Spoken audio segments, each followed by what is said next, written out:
Hello friends English सीखने सिखाने की इस महफिल में आपका फिर से स्वागत है।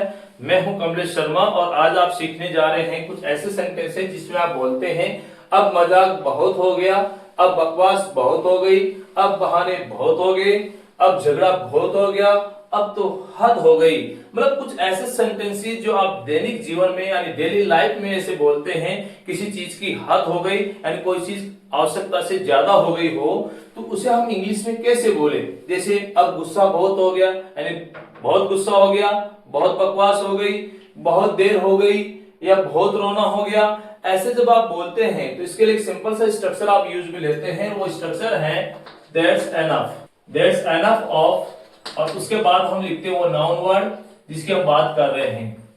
तो चलिए इसे वन बाय वन करके ट्रांसलेट करते हैं। अब मजाक बहुत हो गया तो इसे हम बोलेंगे that's enough of the joke. तो ये सेंटेंस हो गया that's enough of the joke, मजाक बहुत हो गया या फिर बहुत मजाक हो गया।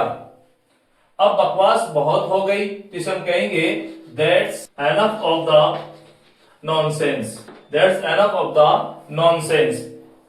अब बहाने बहुत हो गए तो इसे हम इंग्लिश में बोलेंगे that's enough of the excuses, that's enough of the excuses. अब झगड़ा बहुत हो गया तो इसके लिए कहेंगे हम that's enough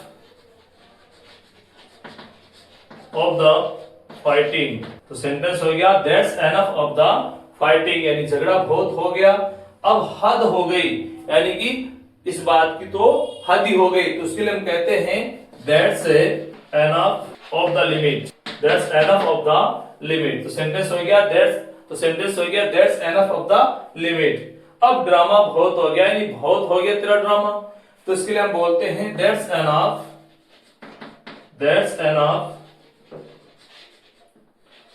of the drama, that's enough of the drama. अब इंतजार बहुत हो गया तो इसके लिए हम कहेंगे that's enough of the waiting, that's enough of the waiting. अब गुस्सा बहुत हो गया तो इसके लिए हम क्या कहेंगे, इसके लिए हम बोलेंगे that's enough of the anger, that's enough of the anger. अब ये दो सेंटेंस आपके ट्रांसफॉर्मेशन के लिए आप इन्हें ट्रांसलेट करें और कमेंट बॉक्स में इसे लिखें। तो फ्रेंड्स आज की इस वीडियो में बस इतना ही, मिलते हैं नेक्स्ट वीडियो में ऐसे ही इंफॉर्मेटिव इंफॉर्मेशन के साथ। Till then take care, have fun, thanks for watching.